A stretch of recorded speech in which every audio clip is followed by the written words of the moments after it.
Om Swastiastu pemirsa Bali TV dimanapun Anda berada. Kembali Bali Post Talk ya menjumpai Anda dan tentu saya bersama saya Nyoman Winata, Redaktur Pelaksana Harian Bali Post. Pada tanggal 13 April kita akan di Bali khususnya akan merayakan apa yang disebut dengan Tumpek Klurut. Dan menarik untuk kita kupas tentang Tumpek Klurut ini karena kemudian berkembang belakangan ini dianggap sebagai hari kasih sayangnya bagi tradisi Hindu di Bali gitu ya, Valentine's Day-nya kita lah demikian. Apakah ini sudah tepat atau perlu ada hal yang mungkin dimaknai dengan cara yang lebih baik lagi tentang Tumpek Klurut. Dan sebenarnya Tumpek Klurut ini tumpek apa sih gitu ya? Karena mungkin harus diakui juga tidak banyak umat Hindu di Bali yang merayakan Tumpek Klurut tidak semeriah misalnya tumpek landep atau tumpek-tumpek yang lainnya, tumpek uye misalnya. Kita akan mengupas ini bersama narasumber kita, tentu saja yang sudah cukup sering kita wawancarai, Dr. Igusti Ketut Widana yang juga sangat aktif menulis di media berkaitan dengan pemaknaan hari suci yang ada di Bali. Kita sapa dulu narasumber kita, Om Swastiastu.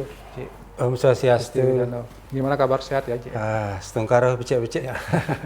Baru beberapa hari lalu kita membahas tentang pegat wakan gitu ya. Yeah. Menarik untuk kita kupas karena akan ada yang namanya Tumpek Klurut. Pasti secara kliwon ya, Niki ya. Yeah.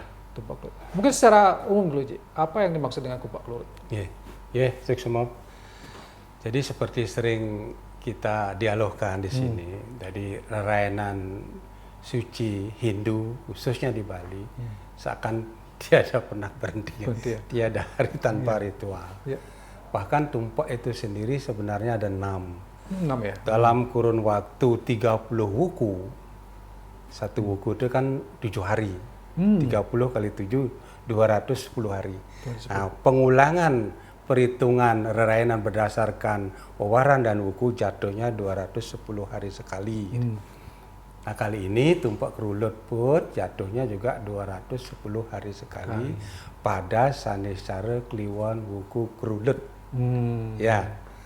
Nah, pijakan dasarnya tentang Tumpek Klurut ini sejatinya ada di lontar Prakempe dan Aji Gurnita. Kalau merujuk pada itu, sebenarnya Tumpek Klurut itu adalah otonan sarwa tetangguran. Tetangguran, gong. Ya, gamelan atau alat musik lainnya.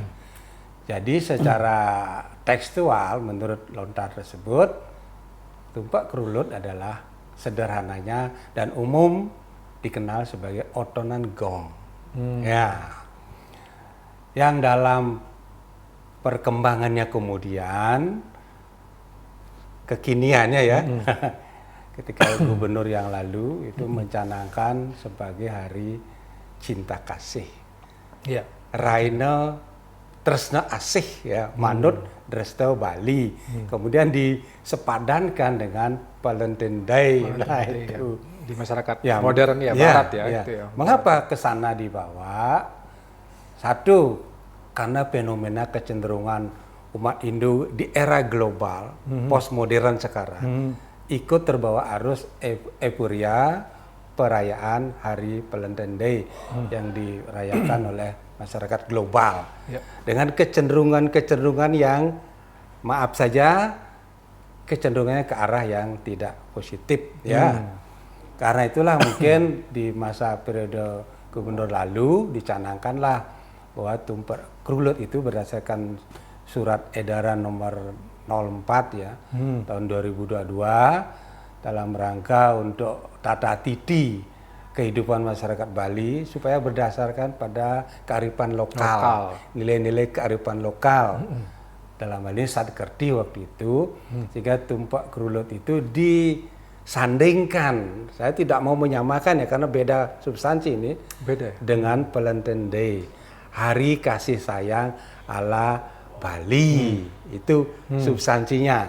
Saya kira itu dulu. Apa kemudian membandingkan ini tepat tidak? Kan itu pertanyaan penting ya kemudian. Karena tetangguran, gong gitu ya. Ya. Apa hubungannya dengan kasih sayang? Gitu kan. Sebenarnya jujur saya banyak masyarakat yang menanyakan itu. Bagaimana mengaitkan itu gitu ya antara tangguran dengan kasih sayang itu sendiri gitu. Ya.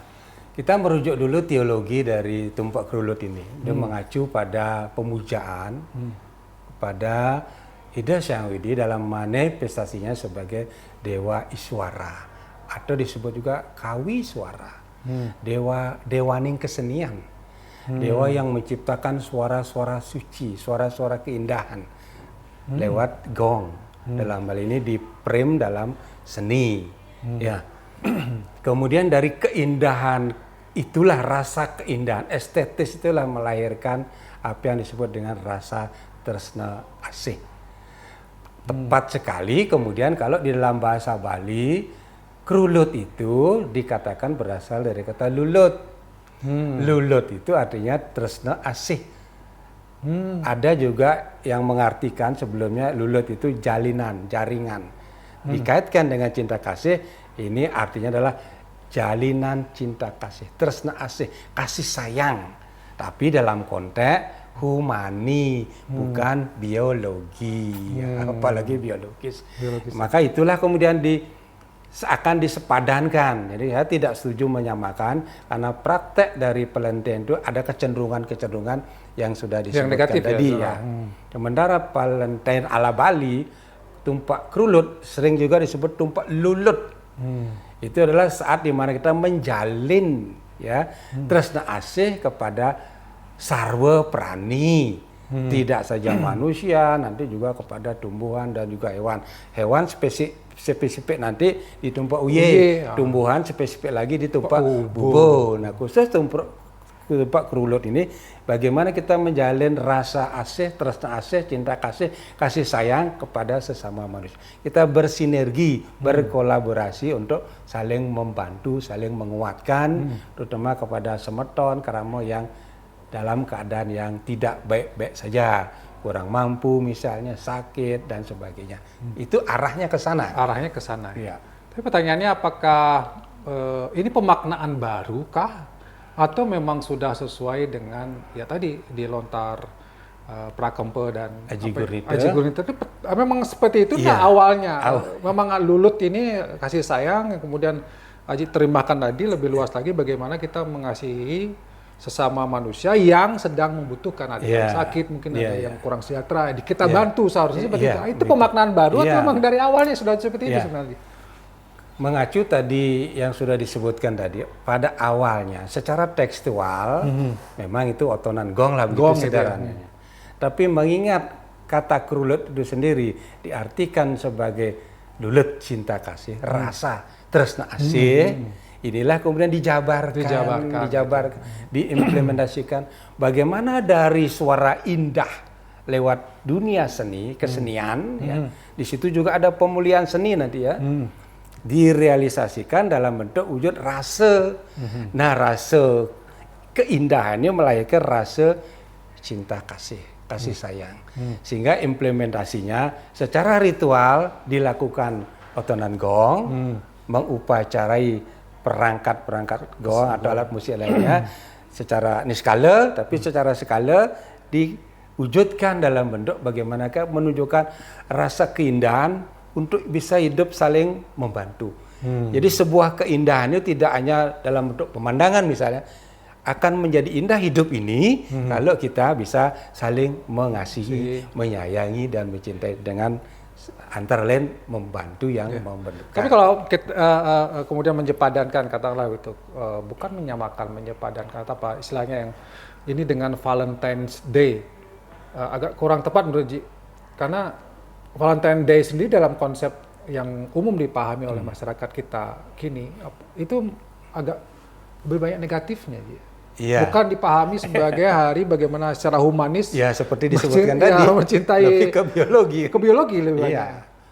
Karena di situ kan kalau kita sandingkan ya, tresna asih dalam konteks lulut, dalam frame tumpak kerulut adalah benar-benar kita menunjukkan. Nah, dalam ajaran kita kan mempunyai Tattwa Masi. Ya. Inilah implementasi ajaran Tresna Asih-nya. Bagaimana kita bisa mengasihi, mencintai sesama yang sedang dalam keadaan membutuhkan. Sementara dalam konteks Palenden sebagaimana umum lumrah kita lihat, saksikan fenomenanya, kan kecenderungannya lebih mengarah beraroma, bernuansa, berbau gitu ya. Hal-hal yang bersifat duniawi, indrawi, ragawi, biologi, hedoni. Itu yang ditakutkan kalau kita menyamakannya. Ya, nanti disalahartikan pada tumpak kelurut karena ada hari merayakan tetabuhan, kesenian. Ada nanti yang merayakannya nggak menarikan joget gitu. Nah, itu. Joget jaro nanti. Nah, itu. Gimana sih? Itu problemnya itu ya.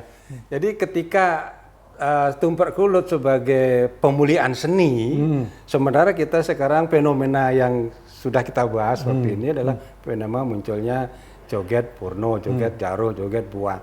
Ini justru kontradiktif dengan tumpak kelulut. Tumpak kelulut memuliakan seni dengan instrumen keindahannya yang melahirkan cinta kasih. Justru joget itu justru mengkanter ya, seakan menampar daripada niat kita dalam ritual tumpak kerulut itu untuk memuliakan seni. Ini justru menjerumuskan, menjatuhkan ketakson daripada seni Bali yang dikenal sangat adiluhung dan adiluhur itu sendiri gitu. Iya. Oke, tapi kalau kita bicara implementasi katakanlah begitu, harus justru kita akui tumpak kelulut ya tidak semeriah tumpak landep misalnya, kemudian tidak semeriah tumpak uye, dan tumpak ubuh. Kalau tumpak ubuh agak rame lah sedikit, tapi kelulut ini agak-agak kurang gitu ya. Kenapa sih gini? Ya, mengacu pada lontar tadi, memang ini spesifik ke gong. Jadi artinya hanya mereka atau seke atau banyak yang punya gong lah yang melaksanakan pencari. Tapi kalau kemudian diimplementasikan sebagai tumpak kelulut, sebagai cinta kasih, ya daripada kita melaksanakan Palenten Day yang bukan produk kearifan lokal kita, kan lebih baik kita ini dihidupkan. Bagaimana bentuk implementasinya, prakteknya lewat tumpak kelulut. Selain kita ngotenin gong, kita juga mengimplementasikan ajaran Tattwa Masi di sini. Kesempatan untuk menunjukkan lulutnya itu, tresna asihnya, dengan membantu misalnya mengunjungi panti asuhan, panti werde, atau melihat saudara krama di sekitar kita di Banjar, di desa yang sedang dalam keadaan kesusahan, sakit, tidak mampu. Itu sebenarnya praktek real cinta kasih terkait tumpak kerulut, bukan ke arah seperti Palenten Day. Ya, jadi realnya yang bisa dilakukan oleh umat sebenarnya dalam bentuk laku. Ya, ini skalanya. Yang skalanya ya, kalau ini skalanya oke lah, kayak bawa bantenan ke tetabuhan, ke gong dan sebagainya. Tapi secara skalanya adalah bagaimana mengunjungi yang sakit, mengunjungi yang susah. Tapi kayaknya ini itu yang belum. Itu yang belum siapa sih? Malah nyaris tidak pernah kita dengar. Tapi ketika pemerintah misalnya ya, gubernur sebelumnya adalah pemerintah Provinsi Bali, ini sama dengan Valentine Day ya. Ya pemaknanya hanya sederhana, memberikan bunga kepada orang yang dikasih, memberikan coklat gitu sebatas itu. Tapi harusnya yang lebih yang lebih maknawi itu langsung pada semeton, keramo, umat atau siapapun yang sedang membutuhkan. Itu sebenarnya yang perlu kita gencarkan. Masih ada waktu ya. Kalau ini ditayangkan di hari Jumat, berarti besok tanggal 13 ini kalau mau merayakan tumpak kelulut itu dengan cara gitu. Ya, dengan cara secara kunjungi panti asuhan, membantu saudara-saudara kita. Itu yang konkret, real dan bermakna serta bermanfaat. Oke, sebagai closing statement, mempertegas kembali, mengingatkan kembali kepada umat Hindu di Bali, pemirsa yang ingin merayakan tumpak kelulut tanggal 13 April. Jadi selain merayakan atau memperingati tumpak kelulut dengan ngotenin gong, kata lulut itu mari kita implementasikan dengan menunjukkan rasa cinta kasih, tresna asih kepada sesama yang sedang membutuhkan. Inti sari tumpak kelulut adalah ngilitang lulut, menjalin cinta kasih itu untuk bisa dirasakan kasih sayang itu kepada semeton lainnya. Yang kira Niko.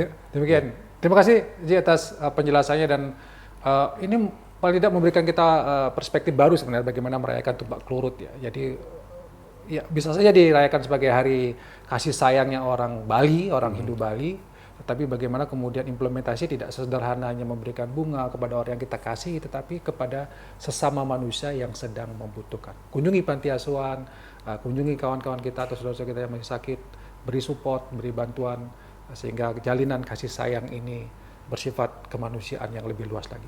Demikian pembahasan kita tentang Kupak Kelurut di Bali Pos Talk kali ini. Saya ucapkan terima kasih atas perhatian Anda. Saya tutup dengan Om Santi. Om Santi. Santi. Terima kasih, sampai jumpa.